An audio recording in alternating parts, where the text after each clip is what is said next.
Good afternoon, ladies and gentlemen. We welcome all of you to the Virtual Learning and Job Fair organized by Lifelong Learning Institute. Our speaker, Ms. Phyllis, will be sharing the topic of use it or lose it. Throughout the session, please feel free to post your question in the Q&A tab that you see on the right panel. Before we start the session, I'll hand over to Ms. Jennifer, who will share more about HMI Institute of Health Sciences. Ms. Jennifer, please.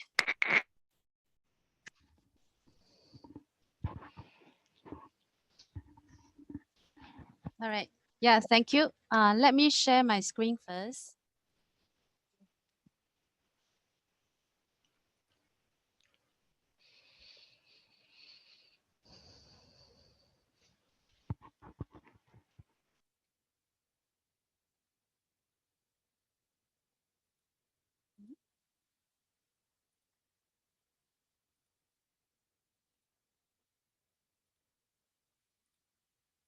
Are you able to see my screen?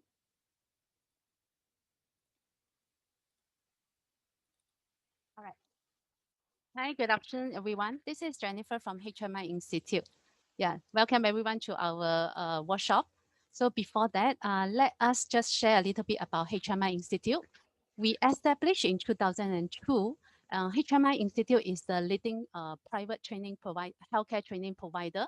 We are assigned by SkillsFuture Singapore to be the continuing education and training center for the healthcare support. Okay, recently HMI Institute transformed ourselves into social enterprise. As you can see on the picture on the right hand side, and Mr. Ong Yi Kan actually joined us to launch our institute as a social enterprise, and we are committed to address the demands for a well-trained healthcare workforce to show the overwhelming needs for frontline and management healthcare staff in hospitals, clinics, and community care centers. All right. Today, we already train more than 5,000 graduates in various professionals and vocations to serve the Singapore healthcare industry and equip more than 300,000 individuals in in life-saving skills. All right. Okay. Next. All right. HMI Institute is under the HMI group. And we have two private hospitals in Malaysia. One is Makoda Medical Center in Melaka. The other one is Regency Specialist Hospital in Johor. All right. We also have StarMed Specialist Center in Singapore, located at near the Farrer Park MRT station.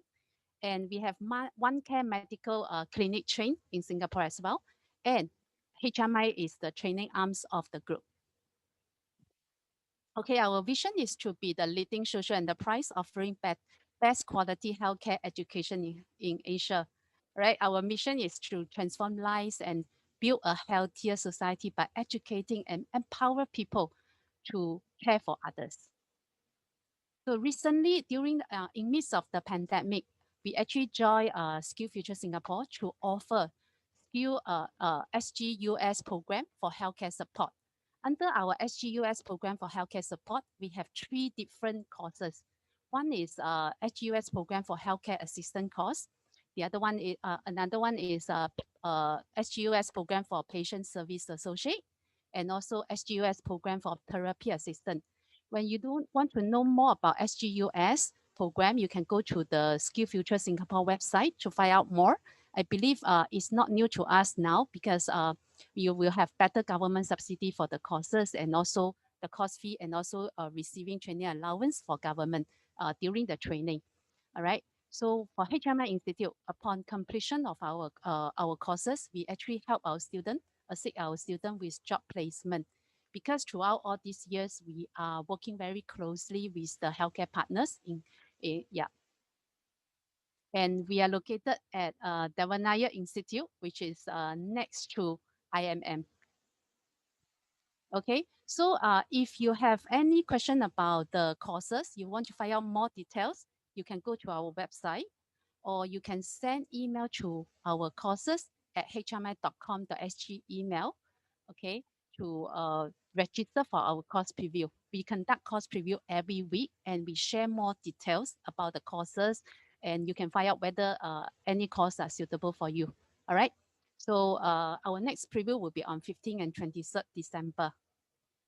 I will post all these links on the chat box later. You can take a look. And now I would like to hand over to our lecturer, Miss Phyllis Koh. Phyllis, please. Okay, thank you, Jennifer, for the introduction. Let me just share the slides.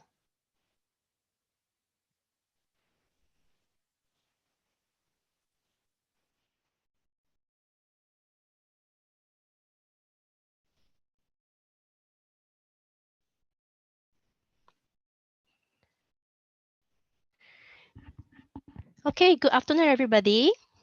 I hope you had a good lunch. And today our topic is use it or lose it. And I'm sure that at some point of your life, you might have heard these words, use it or lose it, just that it's in different contexts.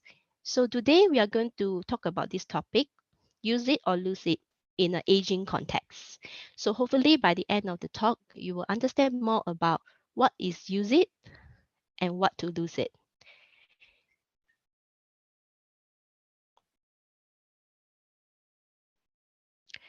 So before we start, maybe we just talk a little bit more of the effects of aging.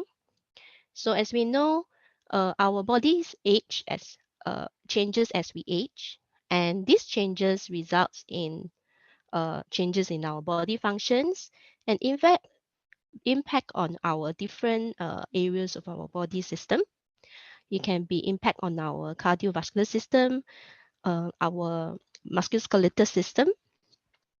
So today we're going to talk more about how it impacts on our musculoskeletal systems and a bit on our hearts. And you'll be wondering when our bodies start to age. So a lot of research has shown that our body actually start to age around age of 40. So how does aging have effects on our muscles? So as we know, our muscles, peak around our growing years, okay? However, when we start to age, our muscles begin to shrink and lose mass. And as it goes by, the muscles tendon also becomes stiffer as it loses elasticity. So that's why as we age, we tend to have more prone to injury because our muscle is no longer able to withstand the impact and strain or even the force as we used to. And you will also reduce tone and ability to even contract. So you all know that the force is created when actually our muscles contract. So when our muscles have reduced the ability to contract, the force generated will be reduced. So all of these changes is caused by a process called sarcopenia. So what is sarcopenia? So sarcopenia is a loss of muscle mass due to the natural aging process. And these muscle mass start to decline also around the age of 40. Some may actually start earlier, like in the 30s. Sarcopenia is caused by an imbalance between the signals for the muscle cells growth and the signals for the tear down of the muscle cells. And these self-growth processes are called anabolism. And when there is a cell tear down process, they are called anabolism. So when these two processes, anabolism and catabolism, okay, is actually out of balance, okay, it means that your body becomes more resistant to growth sickness. So that's why resulting in muscle loss. And this will actually have a great impact on our muscle ability, strength, and mass. And it can even progress more rapidly when a person reaches their 60s and 70s. So research has also shown that muscle mass can actually start around 40 years old, and it can actually lose about 1 to 3% per year. Okay, so imagine now if I'm 40 years old and 10 years down the road, I'm 50 years old, how much percent will I lose in my muscle mass when I'm actually in my 50s? So it will be at least about 10%. And as you add on to 60s or 70s, I may actually lose more than about 30% of our muscle mass when I'm in my 70s if I do not do anything about my muscle mass loss. And so aging not even have effects on the muscle mass. It also have effects on our skeletal system. So our skeletal system are made out of our bones. So as we age, the bones also become less dense and more fragile. That's because throughout life, our skeletal loses old bone and form new bone. So during our growing years, the new bone is formed faster than the old bone is lost. So in the 20s, our bone is actually reaching the peak of the bone mass. But however, after this peak of the bone mass, we will start to lose more bone than we form.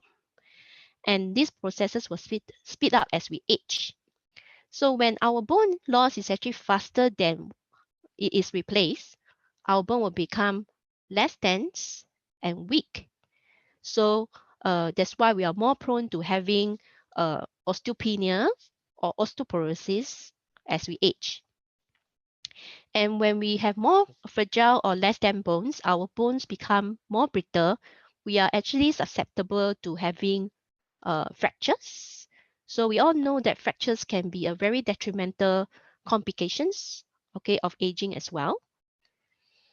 So those who have osteoporosis, we find that they have women more than 50 years old. They have 5 times more chances of having fracture than normal women without osteoporosis. So that's why having actually a strong bones, or what we call, okay, sufficient calcium in the bone, is very essential to prevent fracture towards aging. And as you can see in the picture, our vertebrae at the spinal cord is also become thinner as we age. That's because when we actually lost bone mass, the spinal become curved and compressed. So when the spinal column become curved and compressed, it changes our body posture. And that's why as we age, our upper back become more rounded and it looks like more like a stoop posture.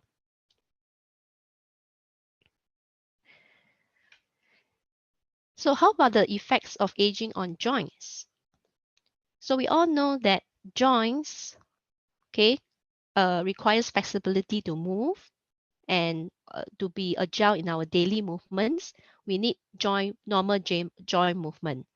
But however, because of the effects of aging, our joint motion and flexibility will decrease due to the loss of fluid in our joint.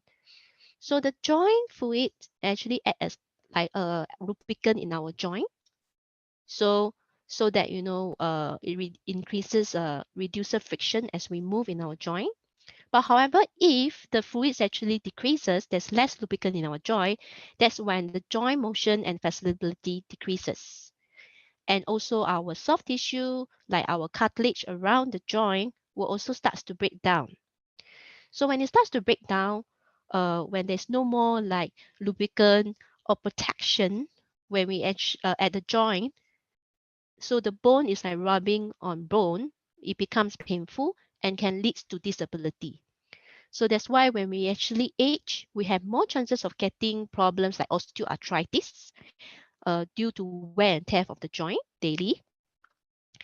And it also affects our vertebrae at the spinal column. So if you can see the picture, we have this in between the vertebrae. So as we age, the disc become thinner. It's also due to the loss of fluid in the disc as well. And when this become thinner, they have less ability to absorb shock. an impact in our daily weight-bearing activities. So that's why we are more prone to having also back problem, okay, like bulging disc, herniated disc, or degenerated disc problem at our spine. So besides aging has a great effect on musculoskeletal system, we also have effect on our cardiovascular system, which is the main one is our heart. So as we know that heart is like the heart is like the power in our body, right? It pumps the blood circulation around our body. So when our heart muscles, right, become weak or become inefficient, the ability to pump the blood around our body decreases. And that also lead to more efficiency in our blood circulation, as well as our blood vessels in our body become less compliant. So elasticity decreases. That will actually add on the resistance to our blood flow. And overall, it will lead to maximum heart rate decreases. So what is actually maximum heart rate? So maximum heart rate is the number of times your heart beats per minute in the maximum capacity. Okay, so that is actually an easy formula to find out what is your maximum heart rate.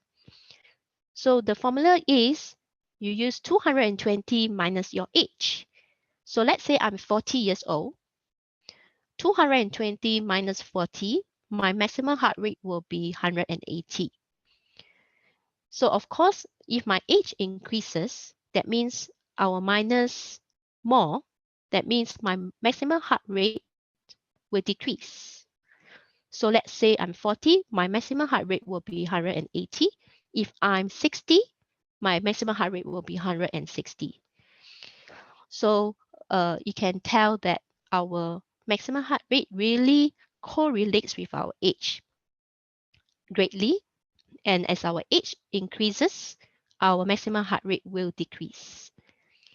Another impact on the aging of the cardiac system is our valves function will also decrease. So valves actually help us to prevent bad flow of the blood in the heart chambers. So when there is actually malfunction in the valves, it can lead to a lot of heart problem or dysfunction. So we have talked a lot about the effects of aging on the musculoskeletal effects on the skeletal system and the cardiovascular system. So you can tell that they are all negative effects. Okay.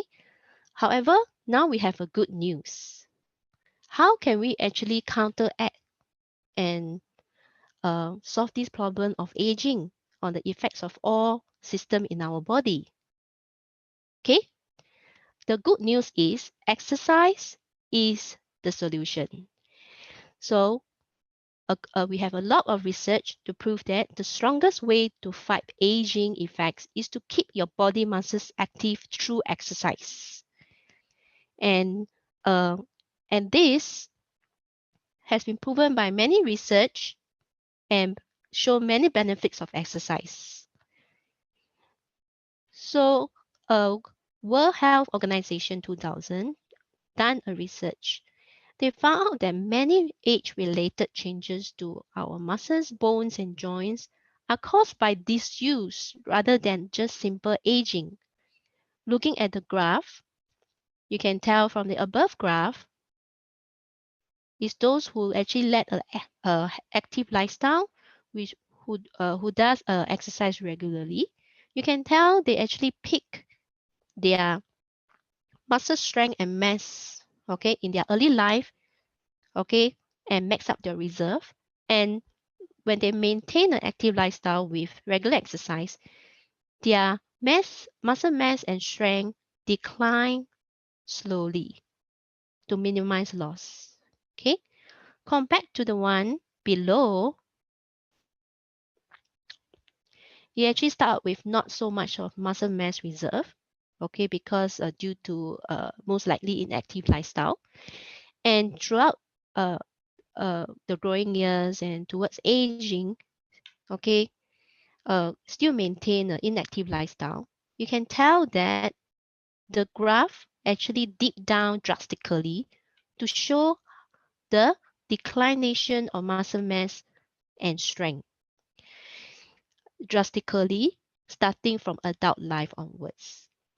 Okay, so this simple way of, just showing how muscles and strength changes relatively, okay, with our age, greatly actually evidence that we have to use exercise to counteract the effects of aging on our musculoskeletal system. But of course, besides, exercise can be used to counteract effects of aging. There are many, many benefits of regular exercise leading an active lifestyle. So many research have shown that regular exercise not only proven for physical health improvement, it also show that it improve overall mood and overall sense of well-being of a person. So if you go online, if you try to do evidence base of benefits of regular exercise of 1% health, you just throw one stone, easily hit a few evidence to show the benefits. So what are the benefits then? So besides it helps the person to improve the emotional and sense of well-being, research has also shown that regular exercise helps to prevent diseases among older adults.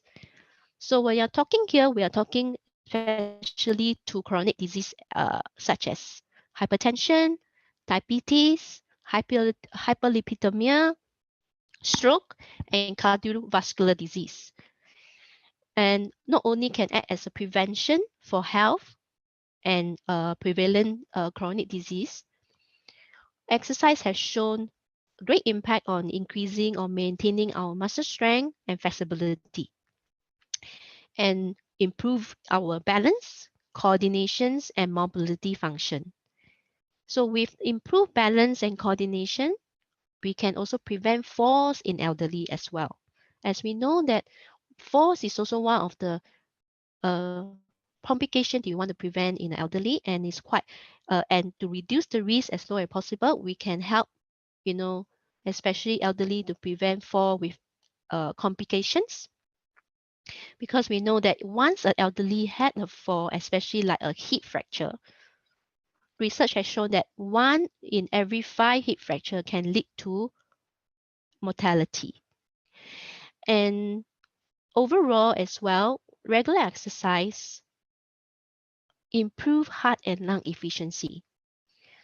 So research has also shown that the person after exercise for a period of at least 3 to 6 months, their resting heart rate reduces. So it actually reflects, it improves the heart and the lung function. So what does it mean by resting heart rate?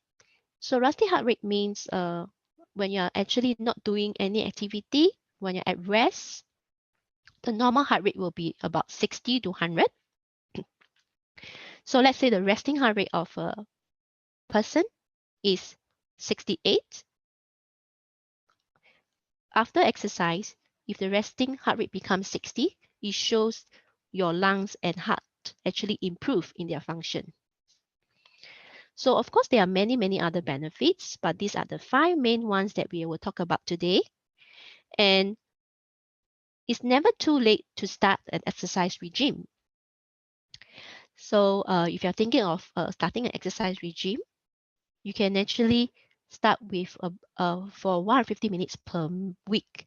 That is about 30 minutes for 5 days per week. So just 30 minutes daily, okay, you can actually have significant life-changing impact on your health. And that's why I would say this is actually a very good investment return.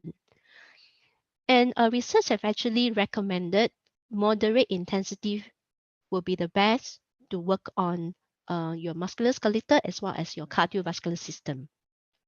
So what do we mean by moderate intensity? That means when you're actually doing exercises, okay, you should be comfortable enough for you to breathe and talk.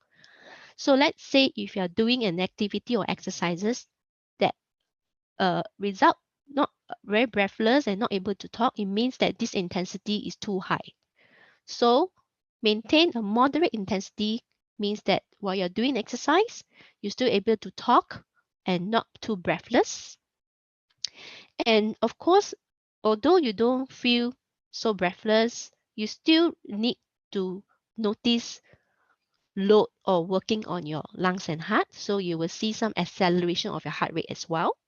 So you can still see the effort of loading your heart and lungs. Okay. So what are the examples of activity you can do? So if you want to start aerobics, you can do 20 minutes to 30 minutes, cycling, climbing stairs, or any active involvement in sports and games, such as like even Tai Chi, line dance. Okay, so all these can be activities up to about 20 to 30 minutes will be sufficient for you to load your heart and lungs. And it's recommended also to include strength and balance exercise about 2 times a week as well. So besides doing aerobic exercise, you can include strength training. So strength training can include like resistance training, okay, using like weights, or you can go to the gym, or simply you can just do exercise against your body weight. Okay. Um, then for balance exercise, okay, you can do some exercise like stand on one leg, tandem walking, okay, or any sports like for example line dancing or Tai Chi also requires some form of simple balance in the component of the sports and activity itself.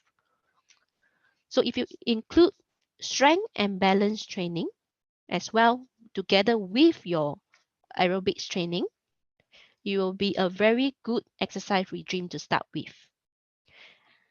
And of course, before you start any exercise, it's good that you consult with your doctor first to make sure you are fit enough, okay? Especially if you have any underlying condition like, for example, diabetes, hypertension, cardiovascular disease. So it's good to clear your doctor first. Is it okay to start with a exercise regime? Or even if you have not exercised before or not used to regular exercise, please also to consult your doctor first on your health. And you can also see, of course, a certified physiotherapist to advise on a suitable exercise regime to start with.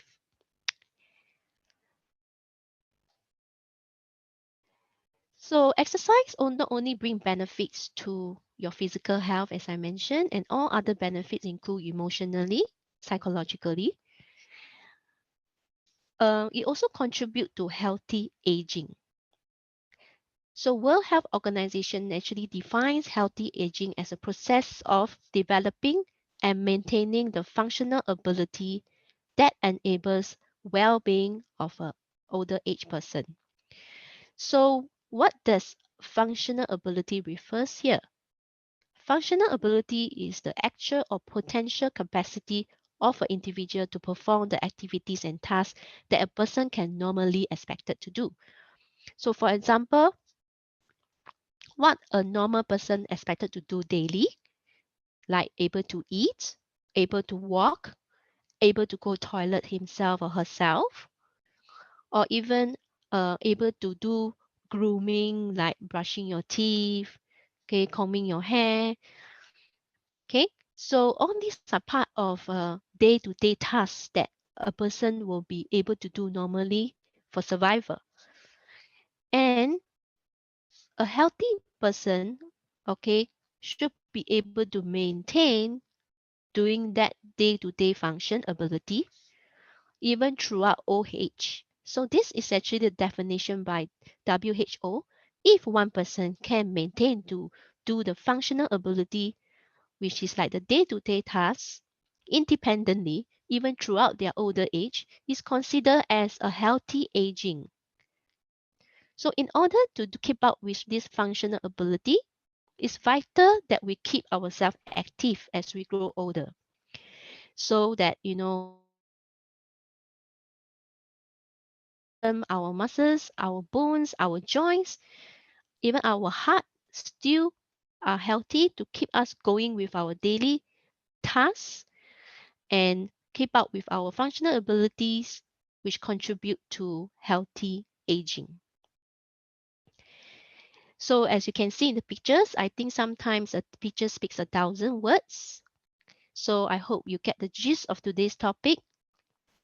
Use it or lose it, because if you didn't use it, we will lose it.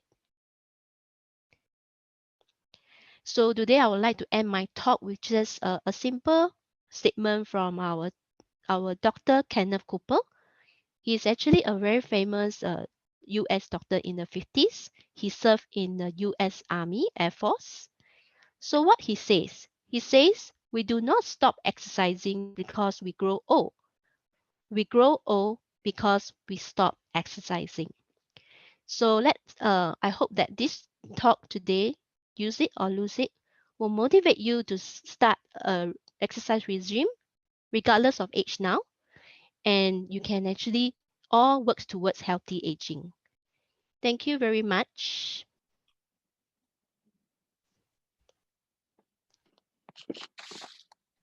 All right, thank you very much, Phyllis. Phyllis is the physiotherapist and lecturer of HMI Institute. I think this is the end of the talk. But if you have any questions, please leave it in the Q&A chat box. We will answer it one by one. All right. Okay, thank you, Ms. Phyllis and Ms. Jennifer.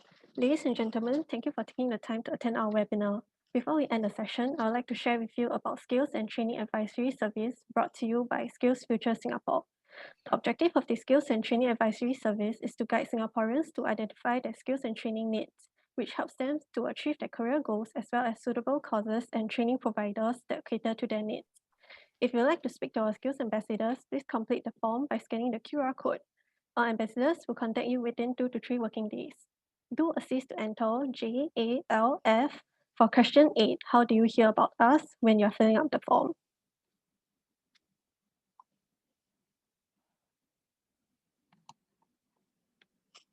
In addition, we would like you to complete the feedback form by scanning this QR code. If you have already given your feedback to us, you do not need to complete the form again. We have come to the end of the webinar and we thank you for joining us. Hope you have gained important insights from our speaker. Thank you and hope to see you in the other sessions.